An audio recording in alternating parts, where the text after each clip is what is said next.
The most you can pay for this little book is about $5, $6, $7. Okay? You can borrow that from your kid. $5, $6, $7.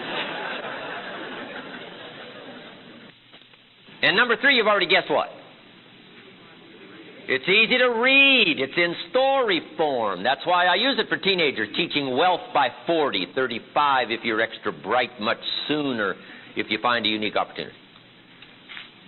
You can read it in 2 or 3 evenings. If you get inspired, you could read it in 1 evening. Lord, I hope some out of this audience would get inspired, read it in 1 evening, because I want to listen to the future stories. But here's number 4, and this will explain all I've been trying to talk to you about up until now. Here's point number 4. It's easy not to look for this little book. Make sure you jot that down. That's this whole part of this first part of the seminar. It's easy not to look for this little book. Doesn't that explain everything? Yes. I've now lectured, and I think I've recommended this little book to all of them, over 3 million people in the last 33 years, formally, by satellite and by every other means. And I've recommended this little book. Guess how many have actually gone and found it? Answer, very few. Here's my best guess, about 10%. You say, well, Mr. Rohn, why wouldn't the other 90% go find this little book? Answer, we don't know. What do you know? You don't know. I don't know. Nobody knows. Here's my best answer. My most profound philosophical phrase. Here it is. Some do and some don't. I mean, that's how profound this stuff is. About 10% do and about 90% couldn't be bothered. They're specializing in happy hour, but not the wisdom of the world, change their life, change their health, and change their future. But now here's my advice to you, and I came all the way from my home. Instead of spending a day with my family today, I came to spend it with you. To ask this of you. Personally, walk away from the 90%. Don't talk like they talk. Don't act like they act. Don't go where they go. Don't read what they read. Walk away from the 90% and join the 10% who go find this little book. I've recommended it to so many people over the last 33 years that have made fortunes. Fortunes. Some of them staggering fortunes once they read this little book. So join the 10%. Guess how many people have a library card in America? How much is a library card in your community? Free. Here's what free is. Easy. It doesn't get any easier than free. Somebody says, well, would you bring it by? Well, no, you've at least got to go get it.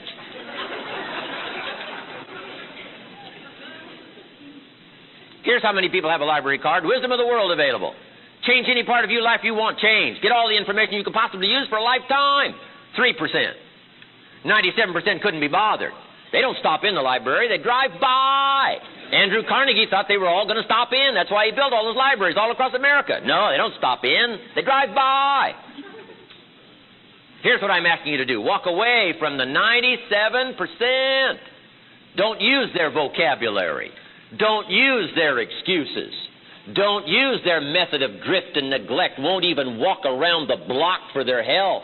Won't even eat an apple a day. Won't even take the time to refine their philosophy for a better life. Walk away and join the 3%.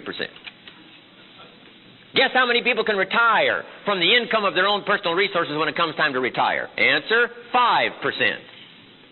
In America, 5% of the people are independent. 95% are dependent.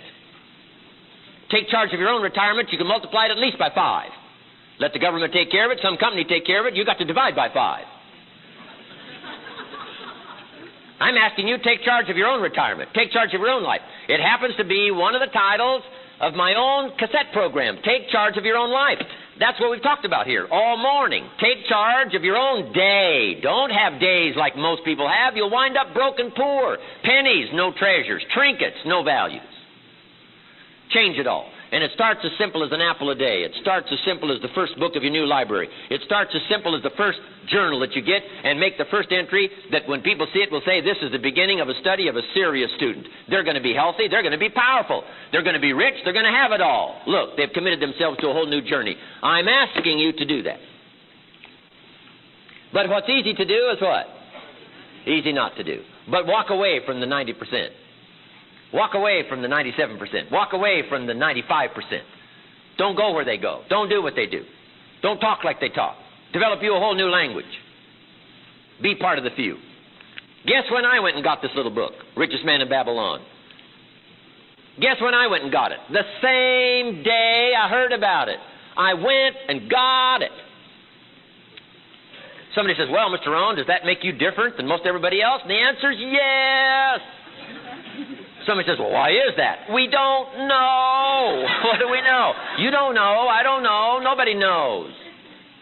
All we know is some get the spark and say, I'm going to change my life. I'm going to change my health. I'm going to change my relationship with my family. I'm going to change everything. And if it starts with an apple, if it starts with a walk around the block, if it starts with a book, if it starts with a journal, whatever it starts with, I'm a candidate. I'm ready to go and change my life. I invite you on that journey. Once you look back on it, you will never turn back. You'll never go back to the old ways and the old language and the old neglect. Never. Cardiovascular problems alone in America create over 1,000 funerals a day. And 70% of it is neglect. I'm asking you not to hope they're going to fix this out here next year so that you'll be healthier. I'm asking you to pick up some new disciplines so that you will be healthier. Drive yourself to do it. Book by book, entry by entry. It's all available for you. Now, let me tell you what to put in your library. Number one, your listening library. This gives me a chance for a little commercial here. Just a little commercial. Your listening or your viewing library. I'm sorry, number one is your viewing library. I've got a lot of old videos that were filmed for the 2-day and my 1-day seminars, but they're sort of ancient. And now we've come up with a brand new version. It's about 4.5 hours, and one of the major subjects in here for kids is how to be rich by 40-35. 4.5 hours, your viewing library, right? Especially for kids sometimes. It's easier for them to watch than it is for them to listen or to read. So this is a good place to start. Video library, 4.5 hours, about 1,100 people, 3 cameras. It's nice. I'm really proud of it. Here's number two, your listening library. Turn your car into a mobile classroom. I've got a 2-day seminar that I do every once in a while. We'll do a couple probably next year. But if you can't get to the 2-day seminar, here's the volumes because it's been recorded, Volume 1 and Volume 2, listening library. Then here's number 3, your reading library. Now, I've only got 3 books, so my books don't make a library. But all I want them to do is to make a contribution. Because if you'd like to go through this stuff that we're covering today again, one of the best ways is by cassette. Maybe have the book to read. Books are mobile. Portable. They can be sent somewhere. They can go somewhere. Read the books. You got to read the books. Here's a good phrase to take home. What you don't read won't help. The book you miss might cost you a fortune. You say, well, how much is it? Well, it isn't what it costs. It's what it costs if you don't have it. That's the big cost. So never begrudge the money you spend on your own personal education. Here's what Mr. Shoaff taught me. Good phrase to take home. Formal education gets you a job. Self-education gets you rich. Formal education make you a living. Self-education, what? Make you a fortune. And that's what all the stuff I've got is for. Just take a look. Take home whatever will serve you well. Wonderful. Now, here's what else. Somebody says, Mr. Rohn, I don't read well. Take this phrase home. You've got to change that. You can't go through with that kind of a handicap the rest of your life not being able to read well. There's too many classes you can take to speed up your reading. Get through more books. Retain more of what you do read. Do not limp along with a mental handicap of not being able to get through the books and get through the periodicals and get through the magazines and get through the stuff that can help to change your life. Never begrudge the money you spend on personal education because that's where the miracle is. It's called the miracle of the mind.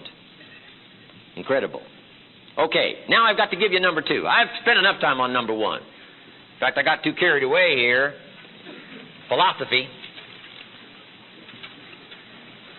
The first major piece of the 5 major pieces. Let me just start now on the second, and then we're going to take a little stretch break here. Everybody that's okay, say, I'm okay. All right. I like this crowd. I'll take you with me as my traveling crowd. How many have 3 pages of notes already? Wonderful. My gosh, you're working as hard as I am. I appreciate that. Appreciate it. Okay, the first major piece we talked about was philosophy. We're affected by what we know and the decisions we make. Here's the second major piece. Attitude. We're affected by how we feel. One's what we know, two is how we feel. The emotional part. Now, for life change, we don't start with the emotional part. We don't start with motivation to change people's lives. I know some people say, well, Mr. Rohn, by now I expected a lot of motivation here. We should be standing on the chairs waving flags. No. No, that won't do it. Somebody say, just motivate this guy. He'll be all right. Just turn him on, motivate him. Well, probably not. If a guy's an idiot, you motivate him. Now you got a motivated idiot. I'm telling you, it won't be all right. Key phrase for your notes. Life change does not start with inspiration. Life change does not start with inspiration. Life change starts with education. When I first met my teacher, he did not inspire me. Here was his first task when he first met me, to find out what was wrong. And the first part of his education was what? Simple. You have messed up. Pennies in your pocket after 6 years. Something is wrong. Now, you don't have to change countries.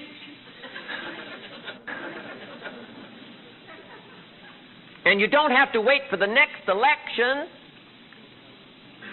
If you're willing to start doing something about it, you can change it all. So the first part of his education was what? You've messed up. But he didn't leave me there.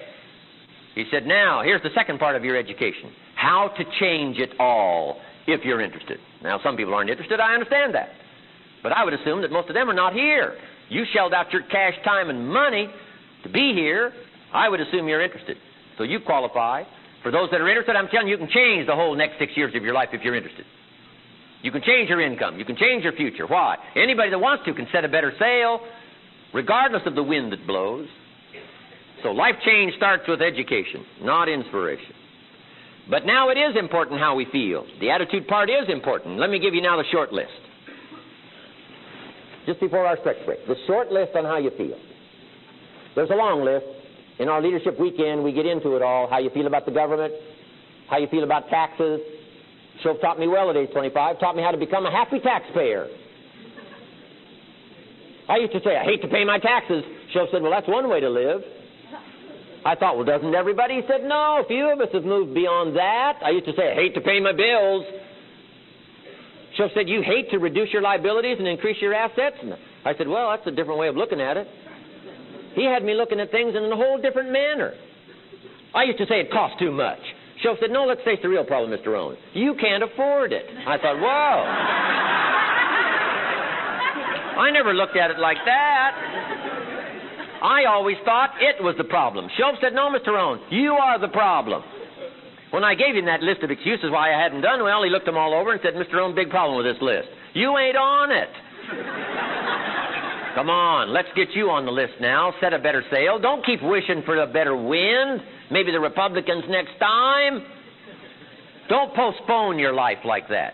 Get you some new books, get you some new information, start listening to the cassettes, watching A Voice of Value, and see if you can't pick up some ideas to start the change immediately. And the next 6 years could work a miracle for you like it did for me that 6 years. Okay, but attitude is important. Now, here's the short list on how you feel. Number 1, it's how you feel about the past. You've got to have a good, healthy attitude about the past. And here's the best advice I can give you on that. Treat the past as a school. Let it teach you. Maybe a harsh school, tough school. What else is new? We've all been through some tough stuff. Some tougher than others, I understand that. But here's what I want you to use the past for. A schoolmaster. A schooling. Don't let the past beat you, carry it around like a burden. Don't let the past become a club, beat yourself over the head with past mistakes, past faults, past failures. Shove said to me, what? The last 6 years, Mr. Rohn, you've messed up. Now let's use that as a school to teach us how to turn it all around. So that's the attitude about the past. Reach into the past for what? Experience. One of the miracles humans can perform. Dogs can't do it, alligators can't do it, spiders can't do it, but humans can. Reach into the past for something valuable called experience. Now here's number 2. It's how you feel about the future. The future is called the promise. Here's what we learn in Leadership Weekend. The promise of the future is an awesome force. That's why I reach into the future, try to perform that miracle to help kids see what? The promise. To help kids see the promise, using the best words I can, the best part of my heart and soul I possibly can, to get them to see it's possible to become financially independent and healthy and powerful and unique, and sophisticated and cultured and refined, influential. What a promise. We've got to get better, parents, at helping our kids see the promise of the future. And here's why. For every promise, there's a price. You've got to add that note. For every promise, there's a price.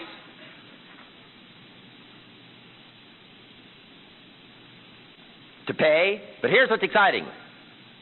If the promise is clear, the price is easy. But if the promise is not clear, the price is usually too difficult. If we can get our kids to see, I'm telling you, they will pay. They will pay the disciplines. They'll go find this little book if they can see. But here's the challenge. If kids can't see the future, they don't want to pay. If you can't see good health, you're not going to go for an apple. If you can't see a better future, you won't go for a walk around the block. If you can't see a better future, you won't take the time to build a library and fortify your life with good ideas and things of value. So here's one of the challenges for all of us, a well-designed future. Let's help our kids understand the promise of the future. And they will pay. Kids will do the most extraordinary disciplines every day if they can see. If they can see. If they can see. So here's another miracle humans can perform. The ability to reach into the future for inspiration. Why? A promise well designed, well defined. Health and power and influence and uniqueness and sophistication and culture and the good life, good taste. Now here's number 3. On attitude. It's how you feel about everybody.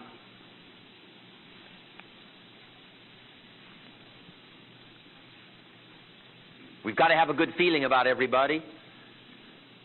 Here's one of the major reasons why. You can't succeed by yourself.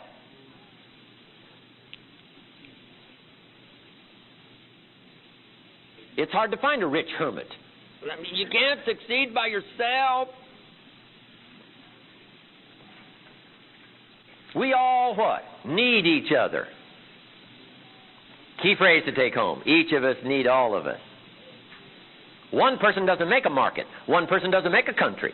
One person doesn't make a symphony orchestra, music that will make the spirit soar. One person doesn't make a family. One person doesn't make a community. One person doesn't make an economy. Give us a chance for riches and wealth for all of us.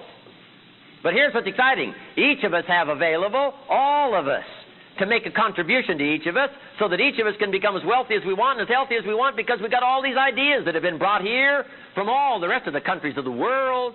No country in existence for the last 6,500 years has had so many gifts brought in a 200-year period like America the last 200 years. People have come from where? All over the world. They've brought their gifts to America. The gift of language and the gift of politics and the gift of the Constitution and the gift of liberty and freedom and the gift of religious liberty and the gift of the freedom of the press and the gift of language. The gift of the diversity of ethnic streams have flowed into America, unprecedented in the last 6,500 years. There's been nothing like it in history. So much brought from all the other countries and deposited in one country called America. There's been nothing like it. It's called the miracle of America. The gift of medicine, the gift of inventions, the gift of uniqueness. All of the stuff that's been brought here, and what? All of the stuff that's been brought here is available to each of us. To each of us. And if you've got some warped attitude about all that, I'm telling you, you'll miss it all. You'll have to wind up with ashes. You'll have to wind up with trinkets. You'll have to wind up with pennies. What I'm asking you to do is learn to appreciate all that's been brought here and reach out and touch it. Somebody spent a lifetime from some other country writing a book, and the guy won't even pick up a free library card and go get it and check it out and let it affect his life. Gifts brought here that you ignore. Gifts brought here that you say, ho-hum, when's the next happy hour? I'm telling you, it'll leave you in the dust and the shadows. Learn to appreciate all that's been brought to us. Gifts brought to America, unprecedented. And your attitude about that goes a long way in helping to change your life and your life structure equities for the future. Now here's the last one. It's how you feel about yourself.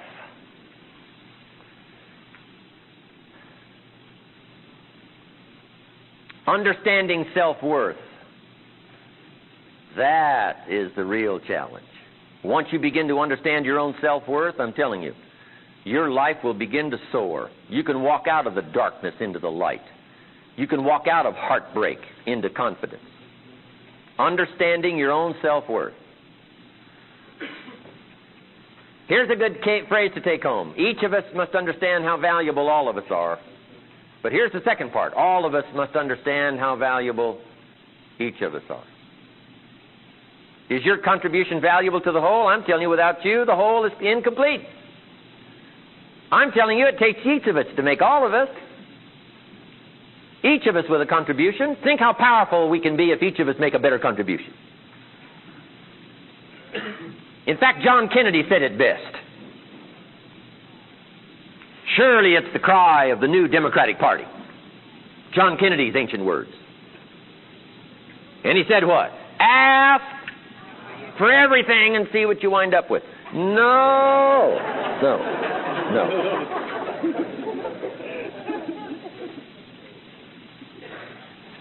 John Kennedy said what? Ask not what your country can do for you, but ask what? What you can do for your country. I'm asking you to consider yourself valuable enough to make an important contribution to all of us. You make an important contribution to all of us. And then in return, you get to draw from all of us and the gifts that we bring to each of us. That is the power. And if you walk away from here today with that new refined attitude, I'm telling you, you can have whatever you want. You can have the health you want. You can have the income you want. You can have the future you want. Your relationship with your family will start to improve immediately. All you got to do is take it serious and do not neglect. Like an apple a day, do not neglect. Like a new book of your new library, do not neglect. An entry in your journal, do not neglect. Don't get lazy in learning. Learning is the beginning of wealth. Learning is the beginning of health. Learning is the beginning of ecstasy and joy and pleasure and lifestyle and all the treasures that are available for the human family. I'm asking you, start a whole new process today. You'll be happy that you did. Your life will change dramatically. And then what I want back, just as a favor from you to me, let me know about it. I like to get the letters. You cannot believe the letters I've got in my files from teenagers and business executives now all over the world. Some of them have to be translated from other languages where I go. Do seminars like this today. I want that to be part of your story and your experience. That's why I came by to make this kind of investment. I don't need to work this hard, except for that. I could be riding my motorcycle on the Jeep trails today. Right? I don't need to work this hard, but I do need the experience because I want the return. I want this to affect your bank account today. I'm asking you not just to take notes. If you'll go home and work on this stuff, I'm telling you it'll change your life and your future, and that's why I'm here. I want it to happen for you like it happened for me. Okay, when we come back from our stretch, I've got the miracle piece now of the 5 major pieces, the piece that works miracles. All right, let's just get started here now and finish up number 2 on attitude. What shapes our attitude? Let's cover those notes. What shapes our attitude?